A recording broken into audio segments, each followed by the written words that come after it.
All right, music fans, welcome back. Harmless Dave here, talking real music in real time for real people just like you and just like me. So, a patron sent this over to me the other day.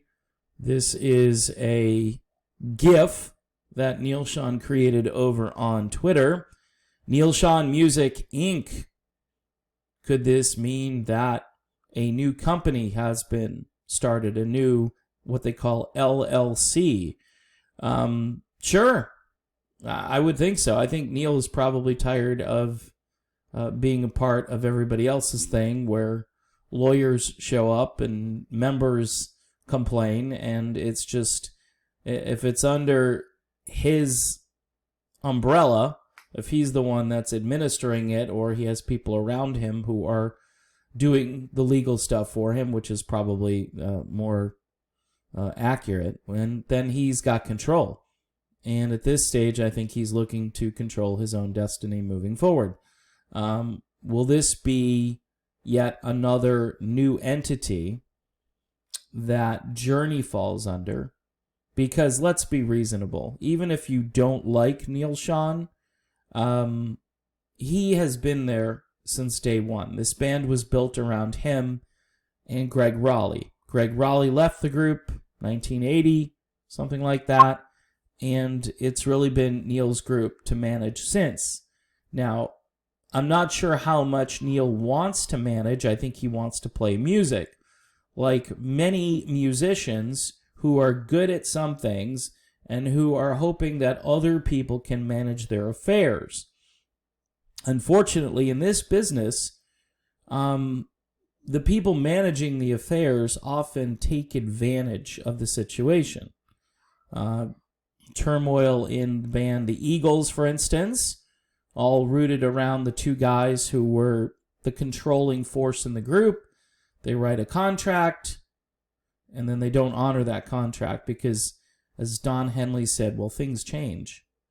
Yeah, Don, I love some of the stuff that you stick up for, Don, but if you write a contract, it's a legal document, and if it's all for one and one for all, then that's the way it should be, whether you like it or not, whether you think that's fair or not.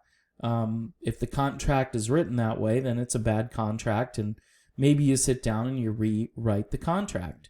In the case of Journey, this thing has probably been rewritten, I don't know, I would guess maybe 3 or 4 times since the beginning of the group.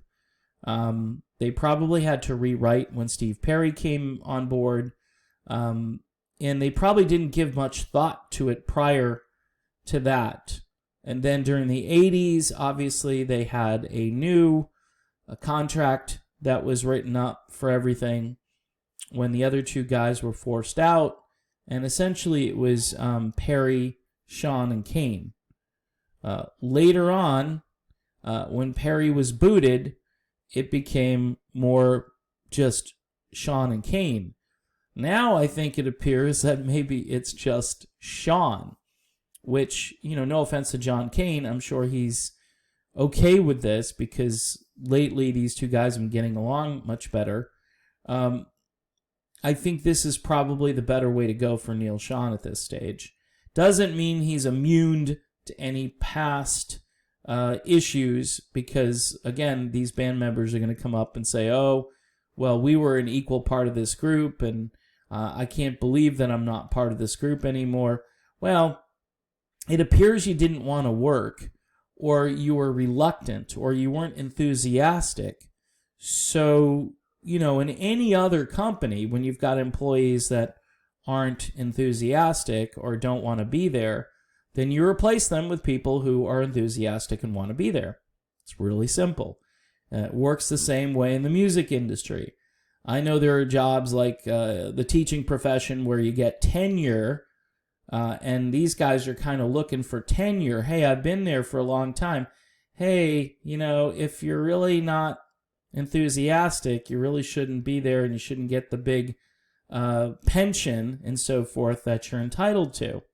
That always bugged me about certain industries where it pretty much encourages sloth rather than hard work and trying to do your best for, in this case, it would be kids. So I know this is a little bit disconnected, but it's really not. This boils down to a band that Neal Schon put together, and pretty much now from the ground up, you look at everybody who's in that group, including Arnel Pineda, who, whether you like Arnel or not, he helped revive this band around 2007 and 8. There was an amazing buzz, almost like a rebirth of Journey, and that was Neal Schon.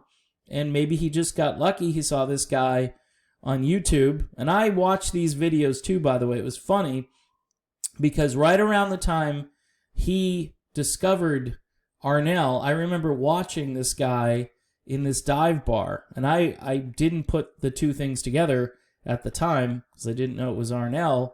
I just watched this guy, and I said, man, this Asian guy can do it.